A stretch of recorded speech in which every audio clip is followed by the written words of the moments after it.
Bagamat humina na ang dating ng bagyong Wilma, naramdaman sa ilang lugar sa Bicol at Romblon ang hagupit ng bagyo. Ilang lugar ang binaha at may mga na-stranded din dahil sa mga kalsadang hindi na madaanan.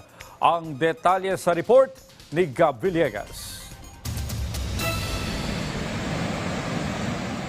Malakas ang naging agos ng tubig sa mini dam na ito sa bayan ng Magdiwang sa Romblon dahil sa malakas na pag-ulan na dulot ng Tropical Depression Wilma. Sa isa pa nitong kuha, makikita ang pagragasa ng baha dahil sa malakas na pag-ulan. Sa kuha naman ni Aljon Gavanzo, ipinakita nito ang pila ng mga stranded na sasakyan na patungo ng Matnog Port sa Sorsogon matapos hindi makabiyahe ang mga sasakyan bunsod ng Tropical Storm Warning Signals na nakataas sa ilang mga lalawigan sa Visayas at Mindanao dahil sa Tropical Depression Wilma.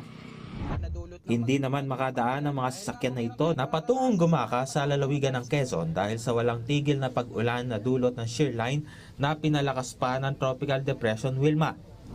Makikita naman sa mga larawan na ito ang abot bewang na baha sa barangay Alimasog sa Santo Domingo, Albay dahil sa walang tigil na pag-ulan dulot ng low pressure area na dating Tropical Depression Wilma na sinamahan pa ng epekto ng shear line. Nagsagawa naman ng rescue operations ang Bakakay MDRRMO sa Albay matapos tumaas ang tubig baha dahil sa walang tigil na pag-ulan. Pahirapan naman ang pagtawid ng mga residente sa isang spillway sa San Miguel, Catanduanes matapos itong maputol dulot ng walang tigil na pag-ulan na dulot ng shear line. Batay rin sa mga ulat, mayroon ding mga sasakyan na stranded dahil sa insidente.